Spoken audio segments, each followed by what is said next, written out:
윤아 씨는 지난해 12월에 테슬라를 들어가서 40% 수익을 봤다. 근데 결국 마이너스로 전환됐다. 만약 윤아 씨가 이 상품을 아직까지 들고 있다면 수익률은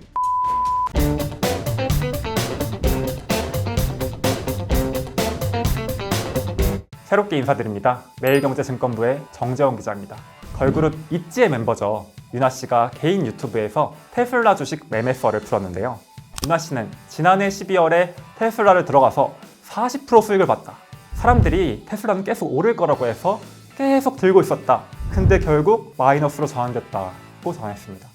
이 발언을 토대로 제가 윤아 씨의 테슬라 매수가 그리고 현재 수익률을 추정해 봤습니다. 이 유튜브가 나왔던 게 1월 20일이고요. 그 영상에서 윤아 씨가 테슬라에 들어간 게 12월이라고 했습니다. 테슬라 주가가 이때 $500까지 올라가면서 상승세였으니까 개미 입장에선 들어갈 법도 했죠. 그런데 계산 중에 의아한 점이 생겼습니다. 어떻게 계산을 해봐도 윤아 씨의 진술이 테슬라 주가에 맞지 않는다는 겁니다. 윤아 씨가 뭔가 착각을 했던 걸까요? 테슬라 주가로 40% 수익을 내다가 마이너스로 전환됐다? 이건 12월에서 1월 사이에 나올 수가 없는 거거든요. 아무리 변동성이 심한 테슬라라지만 한 달 만에 40% 등락은 좀 심한 감이 있습니다. 그래서 합리적인 가설은 윤아 씨가 테슬라 레버리지 투자를 했다는 겁니다. 윤아 씨가 테슬라 2배 레버리지 상품인 TSLL에 들어갔다고 가정을 해볼게요. TSLL은 12월 17일에 최고가 40.09달러를 찍습니다. 이때 윤아 씨가 수익 40%를 먹었다고 치면 평당가는 28달러 정도로 추정이 되고요. 이걸 토대로 계산을 해봤을 때 윤아 씨는 12월 11일 전후로 TSLL에 진입한 것으로 판단됩니다. 그러고 보니 국내에서 계엄 사태로 한창 뜨거울 때 주식 투자를 하셨네요. 만약 윤아 씨가 이 상품을 아직까지 들고 있다면 수익률은 촬영일 기준으로 마이너스 27%일 것으로 계산됩니다. 고점 대비로는 절반이에요. 실제로 윤아 씨는 영상에서 장기 투자로 손실을 만회할 생각이다 라고 의견을 밝혔죠. 윤아 씨가 그 마음을 접고 TSLL을 빨리 뺏기를 기원해봅니다. 만약 윤아 씨가 12월에 테슬라 2배 레버리지가 아니라 테슬라 본주를 산다고 가정해보겠습니다. 그렇다면 현재 손실은 약 10%에 그치는데요. 여기서 우리가 주목해봐야 할 점은 테슬라 2배 레버리지인 TSLL이 27% 빠질 때 테슬라 본주는 단 10%만 빠졌다는 것이죠. 테슬라가 10% 빠졌으니까 테슬라 2배 레버리지는 20% 빠져야 되는 게 아닌가? 근데 왜 27%나 빠졌지? 라는 의문이 들 수 있습니다. 저희가 여기서 주의해야 할 점은 레버리지 투자가 주가의 1일 변동성을 기준으로 계산된다는 겁니다. 이렇게 한번 예시를 들어볼게요. 매일경제라는 주식이 있다고 칩시다. 이 주식은 일주에 10,000원이에요. 어제 매일경제 주식이 10%가 빠졌고 오늘 이 주식이 다시 10%가 올랐습니다. 그럼 매일경제 주식은 오늘 얼마일까요? 10%가 빠졌다가 10%가 올랐으니 그대로다? 아닙니다. 계산을 한번 해보면 알 수 있어요.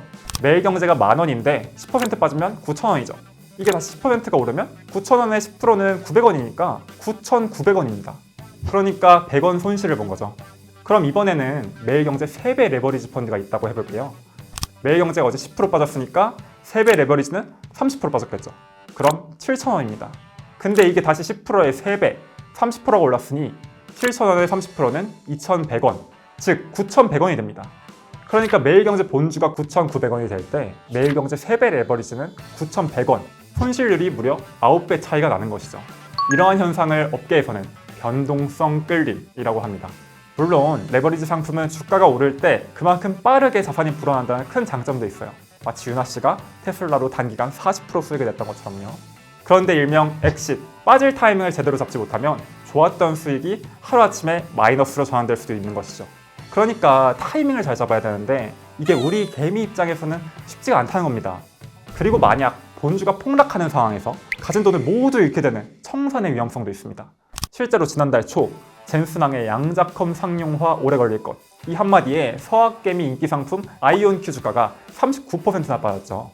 이때 아이온큐 3배 레버리지를 보유했던 분들은 39 곱하기 3, 117, 그러니까 100이 넘는 손실률로 가진 돈을 100% 모두 잃게 되었습니다. 레버리지 상품의 위험성은 이뿐만이 아닙니다. 레버리지는 장기 투자에 부적합한 것으로 알려져 있는데요. 미국의 대표 주가 지수죠. 나스닥 100을 40년 동안 장기 투자했다고 해볼게요. 1985년 제가 태어나기도 전일 때 저희 부모님이 저를 위해 나스닥 100 상품에 10,000원을 넣었다고 해봅시다. 이 경우 나스닥 100 1배 상품은 200배가 넘게 올라 214만 원이 됩니다. 그렇다면 나스닥 3배 레버리지인 TQQQ는 같은 기간 얼마가 됐을까요? 3배니까 600만 원? 아니면 레버리지 위험하다고 했으니까 한 300만 원?